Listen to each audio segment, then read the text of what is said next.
Hello guys, in this video we're gonna do a quick unboxing and maybe a quick first impression of the APC backup UPS system.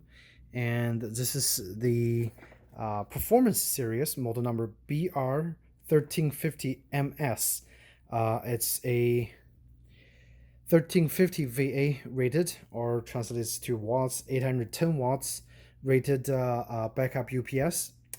The reason I bought this one is because this is actually their one level, like this is not their entry level, but their mid-range backup UPS that features true sine wave output for active power factor correction enabled power supplies in some of the newer PCs or more expensive power supply units in your PC. So this is I think they had 3 different models in this series, and this one is a mid-range, which is a 1350. They have one that's 1000 VA rated, and they have another model that's 1500 VA rated. So really, in terms of runtime, there's not gonna be a significant difference for the runtime actually between those units. It's not gonna be much. The only reason I bought this UPS is that it actually offers the newer 3 amp 5 volt rated USB ports, and of course it outputs in sine wave instead of a modified sine wave power factor. So also it have all the standard features compared to their entry level ones. So you have 2 USB charging ports. Of course, one is USB Type-C, and you have 10 outlets. I think half of those are battery powered. You have the auto shutdown software, which is actually compatible with some of the NAS units, the network attached storage units. Basically, you don't even need to install any software. You just plug in the USB cable, and your NAS should be able to automatically shut down in terms of a power outage. So have all the basic features there. And the reason I bought this is I want to actually replace my old UPS system, which is a CyberPower. I had this unit for about 2 years now, and I'm actually gonna retire this system to my network and hub switch. So basically I'm gonna use this to power my network devices in terms of a power outage, and I'm gonna use the new unit to power my PC. And to be honest, this unit doesn't really have the active power factor correction or active PFC, but it actually powered my PC just fine. So the reason that the sine wave output is gonna help those active PFC, I think it might be a benefit, but then again, it's really not necessary to have those kind of technology to power any of the modern PCs that you have in your home. But it's nice to have those additional features.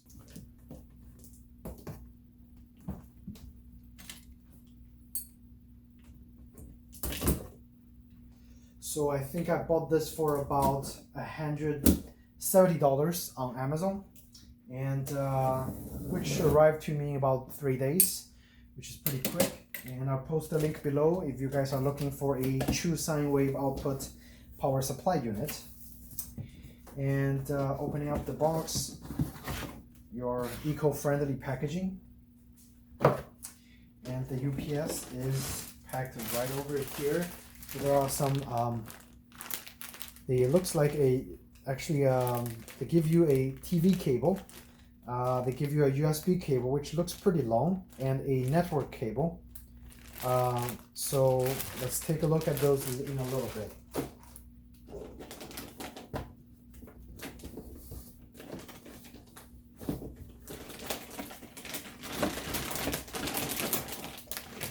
And here is the power unit itself. Just on the side.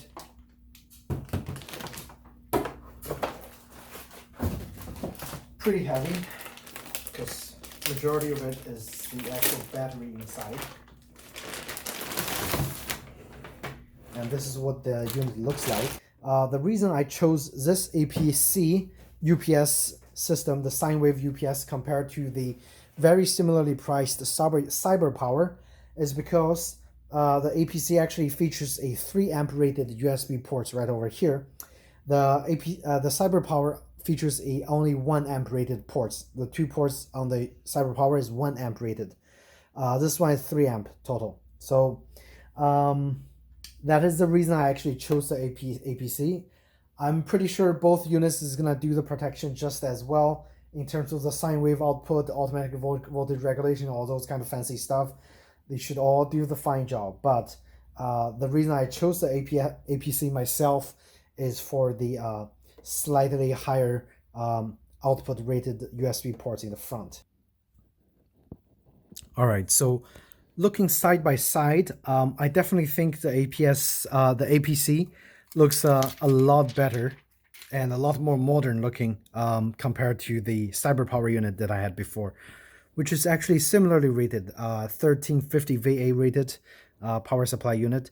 For some reason, this cyber power is actually slightly heavier than this new APC sine wave model. So this one is modified sine wave, and this one is true sine wave. Okay, and this one had a underpowered USB ports, and this one have a 3 amp rated USB ports.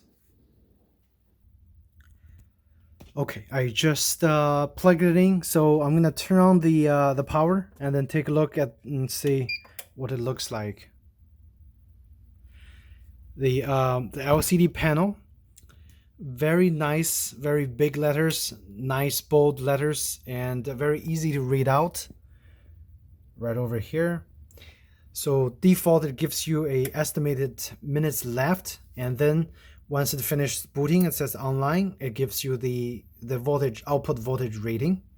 So let's switch over a few different things and see what's in there. So it tells you there's 0 events, and your estimated runtime is 140 minutes, and your load is 31 watts.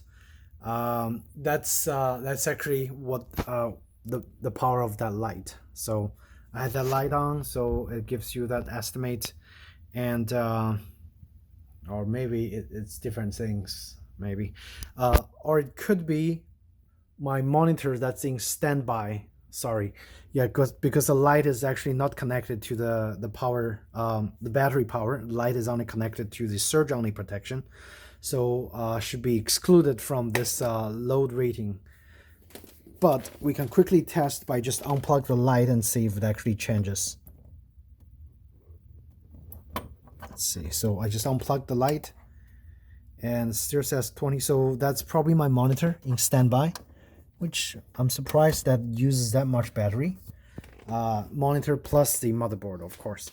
So let's turn on let's see what else. So 2% load, output voltage is 122, nice and pure, and the frequency rating is 60 Hertz. What else? So that's pretty much it. Similar display compared to the cyber power. Let me turn on the computer. And let's see the load rating.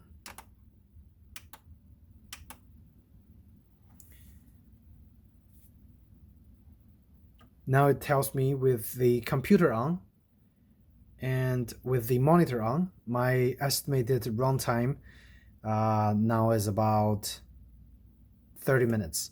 Granted, this battery hasn't been fully charged. Okay, so it's charging the battery at the same time giving me the estimate for where the current battery load, the current juice, how much is left in there.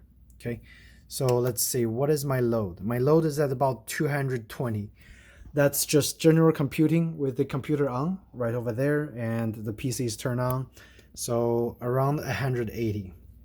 And I know for a fact that during gaming, my load is around 300 watts. So I'm curious to see what the runtime is, even if you are playing PC games.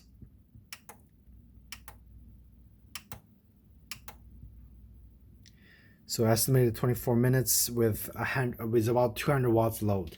Okay, let me just turn on the game and then see what the estimate is gonna be. So give me 1 second. So this is probably the most load this backup unit is gonna get, which is around 300 watts. So and that is with the processor probably running at pretty full power, and the graphic card also is running pretty hard. So which gives my whole setup about 300 watts of a load, and that is about 36% of the capability of this backup UPS's load capacity. So you can see I'm kind of reaching, you know, close to 40% on the indicator, but still pretty have a decent amount of capacity left. And what I want to see is at full load how long this 1350 VA rated UPS is gonna last me, because right now the battery is already fully charged. So about 16 minutes at about 36% load. So that's how much of a power you're gonna get. So 16 minutes is a very long time. You have plenty of time to shut down everything, save your work, and then turn your PC off during a power outage. But just want to show you guys what my kind of real use scenario is for this backup UPS. And so at my current max load, it's gonna give me 16 minutes. And if I exit the game, just doing regular web browsing, so let's take a look. So I just exited my game, and now it's, you know, it's just regular browsing, which with the PC just running maybe at a minimum load, you're gonna get about half an hour of internet browsing out of this UPS backup. So again, with this combined with my which I just moved the CyberPower to my network adapter and the hubs, I think it's gonna give me quite a long time to even just get online, to stay online, browse the internet for a good 15 to 20 minutes before I have to turn the PC off during a power outage, which I think is great. So if you guys are looking for a similar sine wave backup UPS unit, do consider this this, I think the model number, they have a model number over there, backup UPS Pro 1350S, and this is the true sine wave model. If you don't really need true sine wave, again, I think it's good to have, but it's entirely not necessary. You can save a good at least I think $70 to $80 to get a non-true sine wave unit, which uses a modified sine wave, to save yourself some money. And every other feature is exactly the same. So depending on your needs, get the UPS that you need, and depending on your load, get a properly rated UPS for your load. Okay?